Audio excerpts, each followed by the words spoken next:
Hi, I'd like to show you some tips and tricks when building and flying your multirotor. Whether you have a quad, a hex, a tricopter, or even an octocopter, there are several things that you need to know before getting your craft in the air. The first thing you're going to want to do is check all of your solder joints to make sure that they're all tight. One of the very first flights I had, I didn't check this, and one of them came loose in flight, and guess what? Motor stopped spinning, fell to the ground. After you make sure they're all tight and they're going the right directions and everything is good, you can put your heat shrink tubing over and use your heat gun and shrink that stuff on there. The next thing you're going to want to do is make sure that all your screws on all of your motors are all tight, and your frame as well. And what I like to do is take it for a few test flights, make sure none of the screws are coming out or something's not aligned right, and once I know that everything is good, I like to use Loctite. Make sure you use the blue Loctite, not the red, because the red is really hard to get off and you'll probably end up breaking screws if you have a crash and you need to build some stuff. The next step is making sure that your GPS compass combo is facing the right direction.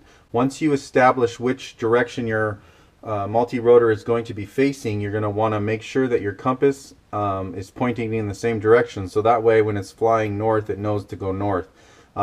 Most compasses will have a indication on them to let you know which way it is to go forward. The other thing that you need to check is that your flight controller is pointing forward as well. Inside my frame here I have a APM 2.6 and it has markings on the top that says forward, so you make sure that that is pointing forward as well. One of the things you need to make sure is that your flight controller is mounted on foam that will reduce the vibrations. As you can see here, I have some white foam stuck in between the frame and my flight controller. I buy the Dubro foam off Dubro's website. It's D-U-B-R-O, and it seems to work really well. I cut it to size. I put some double-sided tape with super glue onto it to get it to stick on here, and then I use the double-sided tape on my flight controller and the double-sided tape on my frame. It's a lot easier to take it off if you have an issue where you need to change some stuff out. If you just super glue it on right to it, it makes a mess. The next thing you're going to want to do is get a prop balancer, and this is a magnetic one that I picked up at a local hobby store for around $15. And basically you take the little bar in the center, stick your propeller on it, and stick it on the magnetic and let it do its thing.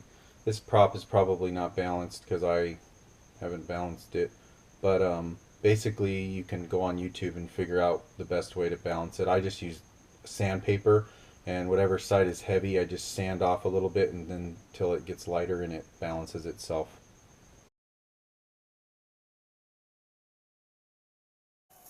The next thing that you're going to want to do is make sure that your props are on securely to your motors.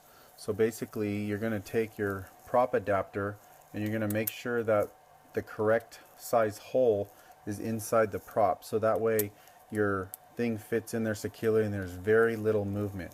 And then you're going to stick it on the motor itself, and then you're going to take the little spinner top and you're going to spin that on there until it gets tight. And then I use like an Allen key that's really tiny that can fit in the hole. So what I do is I stick it in the hole and then I turn the entire thing until it's really tight. And you don't want to tighten it too tight because I've broken the aluminum prop adapters before and then you have to start all over. But you want it tight enough that it can't spin back, especially on the counterclockwise turning motors. Those things can spin right off if you're not careful.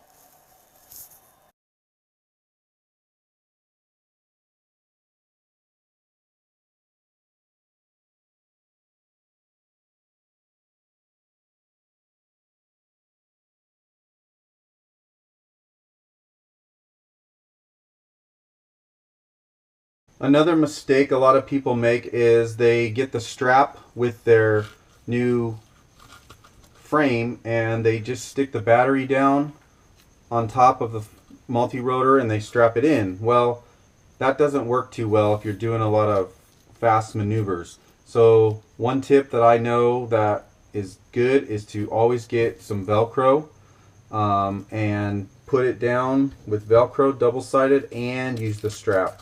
That way it will prevent it from being able to slide left and right outside of the frame.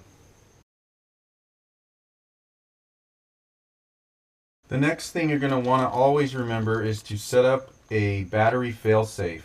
And I know I've been showing you a lot of 3D robotic stuff, but that's the flight controller that I use. But most of the other ones you can get different power modules and things to go with them. So you get a power module, your battery goes in one side, the frame goes on the other side that powers all the electronic speed controls, and then you usually plug it into your flight controller. And then I'm using Mission Planner, and so basically you make sure in Mission Planner that you put in your total milliamp hours of your battery, and it will calculate your voltage, and then in your settings you can tell it what you want it to do when it gets to a certain voltage. It'll warn you on your device, or it will also return to launch or land depending on which you choose. So make sure you don't do a return to launch if it doesn't have enough battery juice to get back to where it took off from.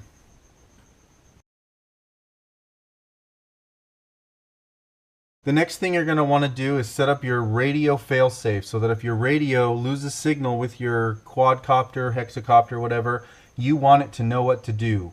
I have mine set up to return to launch unless it's on a mission, then it will continue the mission and hopefully gain signal back when it gets close enough. Basically you can see on channel 3 that it has throttle, and when you move it up and down it's communicating. When I turn off my radio, the throttle drops all the way down below, and then that knows that it's in failsafe mode, so it'll return to launch or do its mission until it gets back.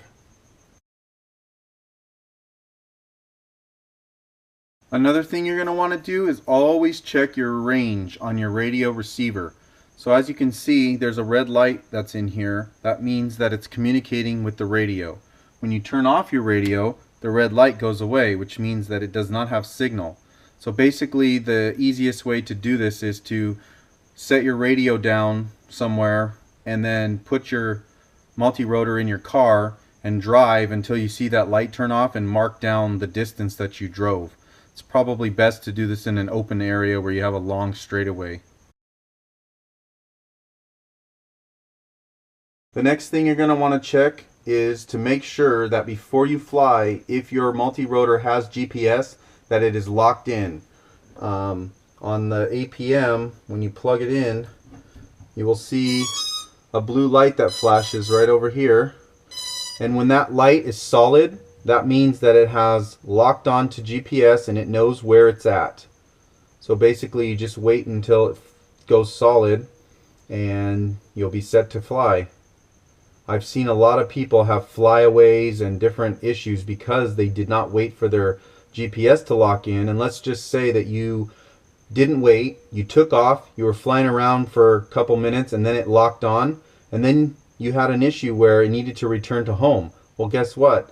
It's not going to return to home because it's going to return to wherever that it thought it was when it was flying. So now you can see the blue light is solid, which means I now have good GPS signal. Another thing that we always want to check is that our multi-rotors are balanced. So that way when they're in the air flying, they're not hanging crooked trying to hold themselves flat. So basically you can take the two center points of your multi-rotor and make sure that it's completely balanced and it's not falling to one side or the other. As you can see, I have a GoPro gimbal on the front and my battery is on the back. So let's just say I take my battery off and I lift it up. You're going to see that it wants to pull to the front because there's no balance.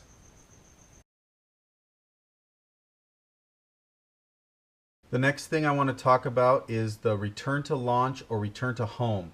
The nice thing about these multi-rotors is most of them that you build will probably have GPS on them. They have the antenna usually up high to get away from the noise of the electronics, and you want to make sure that whenever you take off that you're not near a bunch of things, so that way when it needs to return it can land without hitting anything. You also want to make sure that you have a good lock, like I said before, that it has a good signal to all the satellites, so that way whenever it takes off it knows where it took off from and it can do a successful return to launch. The other thing I want to talk about is night flying. You always want to make sure that you have LEDs on the front of your multi-rotor. I tried doing LEDs around the outside of this arm, inside, back around, and all the way across, so that the entire front arm had lights on it. But that didn't work out too well because I was flying it and I lost my orientation when I was in the air and caused me to run into a palm tree and it fell to the ground. Luckily no damage done, so I didn't have to fix anything, but you just want to make sure that you know where the front is. On this one I actually have blue LEDs on the back arms, just 3 little LEDs here, so that way I know which is back. And when you're flying at night it makes it really nice. I can pretty much fly really fast and not have to worry about where I'm at in my orientation, because these white lights on the front make it really nice to be able to see which way is front. I just want to thank you for watching my video. I hope it was very helpful for you if you're building a new quadcopter, hexacopter, whatever it is, or you already have one and you haven't had any of these problems, but yet this somehow gave you some insight on different things you need to do before your next flight. Like I said, all of these things pretty much came from me having problems and having to figure it out the hard way and crashing a lot and finding out that I needed to strap my battery with Velcro or make sure all my solder joints were tight. I know these things can get exciting when you're building them, and so you tend to go a lot quicker and you make mistakes. So hopefully you'll be able to build one and have a lot of success with it. And once again, thank you for watching.